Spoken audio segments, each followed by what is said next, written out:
ساعت 4:20 صبح و قراره که نخوابیم. چون اینکه من قانونا 6 صبح اینا لباسه باید بیدار شم و برم دانشگاه و الان اگه بخوام دیگه عمرن 6 صبح بیدار شم و قراره دوشنبه‌تون رو با من باشین، یعنی دوشنبه منو با من باشین، یعنی هیچ کس با من نیست امروز، خودم تنهام و فقط قراره دوشنبه مرگبارم رو براتون فیلم بگیرم. نمیدونم از نخوابیدن یا جدی بودم خیلی بده. اگه میخوای نخوابی مجبوری چیکار کنی؟ مجبوری انرژی تو با یک چیزی حفظ کنی و اون چیز چیه جز قهوه؟ و خیلی خوابم میاد واقعا، امروز میمیرم. خوش اومدیم به قسمت اول.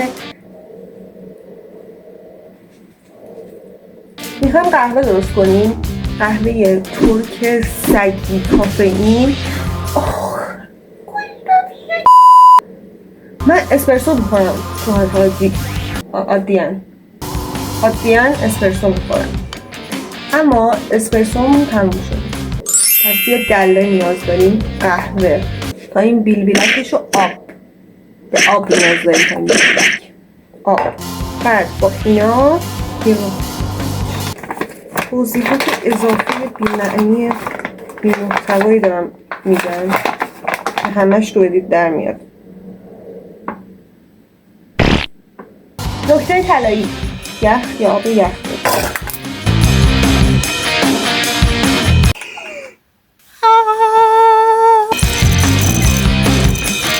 میذاریم رو گاز دیگه، قهوه رو میذاریم رو گاز، اصلا فیلم گرفتن نداره. 4:38 صبح و اینقدر دیگه مونده که باید واسه امروز خونده باشم و نخوندم و نمیخونم، چون اینکه زورشو دارم، چون اینکه یک ارائه دارم که اونو باید بخونم، نه اینکه چون اینکه میخوام به بتالت بگذرونم، فقط چون اینکه دیروزم رو به بتالت گذروندم و جای جبران نیست. رفتم یه دونه تیک تاک گرفتم و قهوه‌ام سر رفت.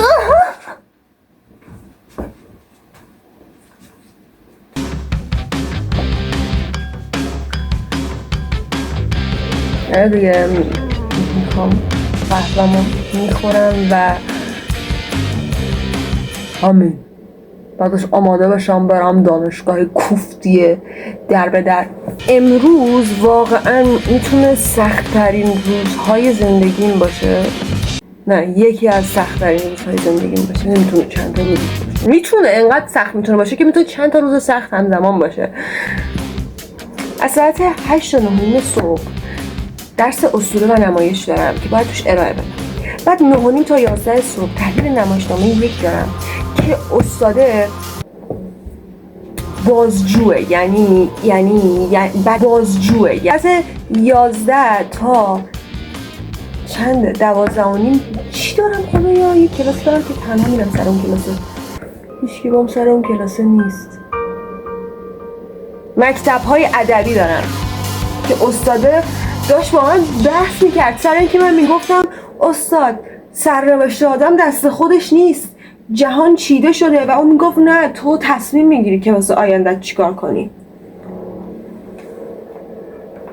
بعد از اون 12:30 تا 2 یک کلاس دارم اسم داستان نویسی که استاده شبیه استاد تاریخ هری پاتره، یعنی استاده که میومد تاریخ یاد، اونایی که کتابا رو خوندن میدونن استاده یه روح بود، انقدر پیر بود که یک روح شده بود، یعنی یه روز سر کلاس اومد از جاش بلند شد در دفتر مدیر و مرد و روحش بلند شد و رفت دفتر مدیر و اون استاده نفهمید که تبدیل به یه روح شده، انقدر که پیر بود. و باز هم درس میداد، هیچ کس بهش نمیگفت که تو مردی که ناراحت نشه. الان استاده همونه، بنده خدا.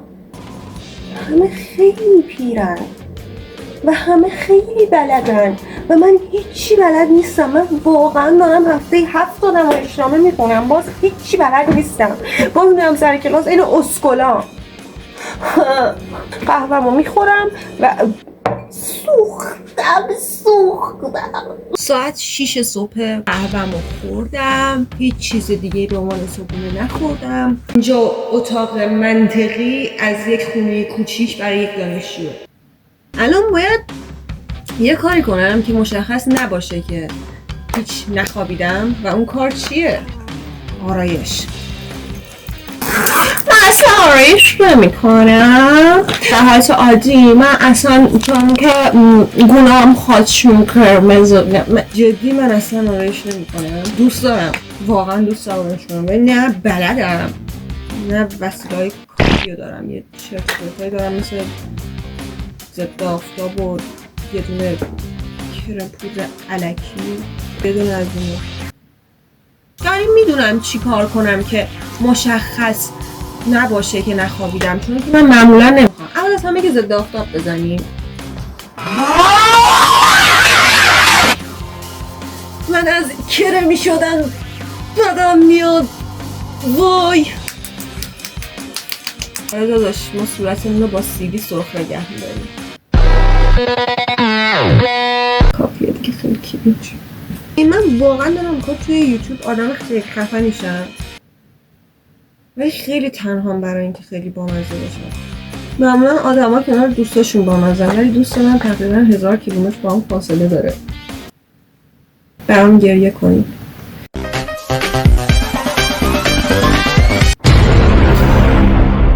اسکام فقط یکم فوکوس روی بیخوابیم بیشتر شده و وای که خیلی زود آماده شدم و 45 دقیقه وقت دارم. تصمیم گرفتم چتریامو کوتاه کنم چون خیلی بلند شدم. هیچین بسته نداره. حالم از قیافم به هم میخوره. درستش کنم.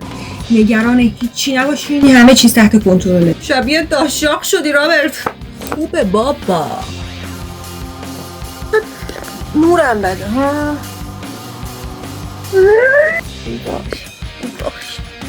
باش.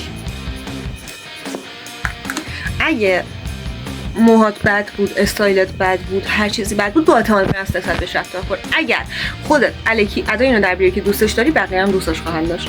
من عاشق موهامم.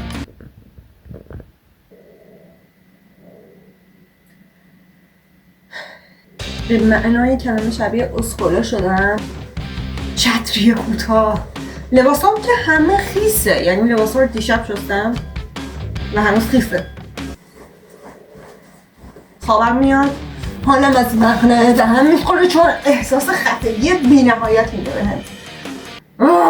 یه نیم ساعت زودتر دارم حرکت میکنم تا اینکه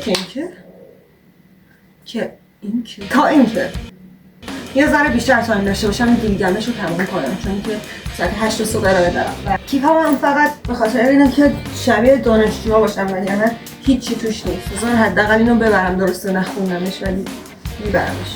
اگه این ویدیو 1 میلیون لایک بخوره داخل کیفم نشونم بده. خلاص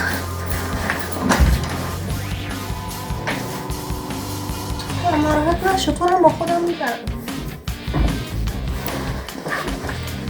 همه لباسام خیسه و تازه سرماخوردگیم خوب شده. 677 تا آمپول زدم تا اینکه سرماخوردگیم خوب شد و الان اگه دوباره مریض شم دیگه آمپول نمیزنم، خودمو میکشم.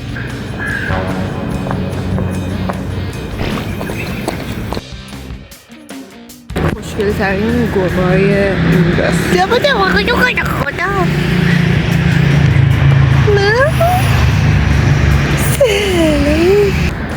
با اینکه خیلی زود راه افتادم ولی خیلی دیر رسیدم و الان باید سریع صبحونه بخورم، برم کیک بخورم، برم چیز کنم، بخونم دوباره ارائه‌مو که بتونم سر کلاس حرف بزنم. اینجا نگاه تو گوشی بین دو کلاس آقای رضا رو داریم، رضا قنبری. ارث نمیخوره اصلا آقای وارث ندارم. رضا به یوتیوب سلام. خداحافظ. میخوام یه درامایی رو برای مینو تعریف کنم و از ریاکشنش فیلم بگیرم.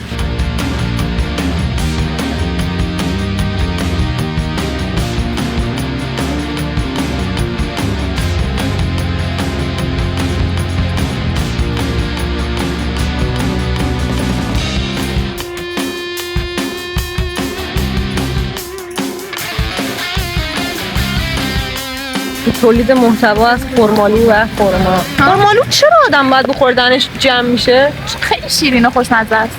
که در زمینه مباحث تئوریک ادبیات به خصوص داستان‌نویسی خیلی کتاب ترجمه کرده. اصلا بیشتر کارهاش همه کارهایی که در زمینه گربه‌های دانشگاه ما اپیزود 2. این یکی یه ذره اهمیتی براش نداره که ما کی هستیم و چی هستیم. گربه‌های دانشگاه ما اپیزود 3. سلام سلام گربه‌های دانشگاه ما اپیزود 4 نه 3 4 نمیدونم.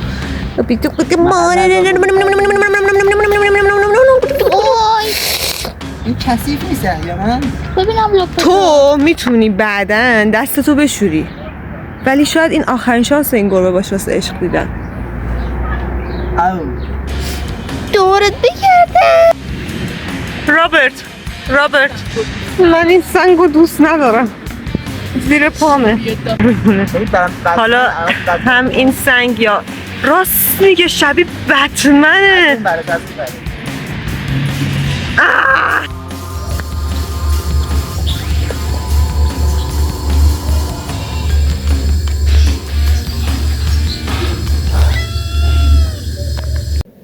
ساعت 5 عصره و من تازه رسیدم خونه و بالغ بر 24 ساعته که نخوابیدم، خیلی بیشتر از 24 ساعته که نخوابیدم و سر کلاس آخر نشستم رو زمین از شدت تپش قلب و سرگیجه، چون هم قهوه خوردم هم انرژیزا.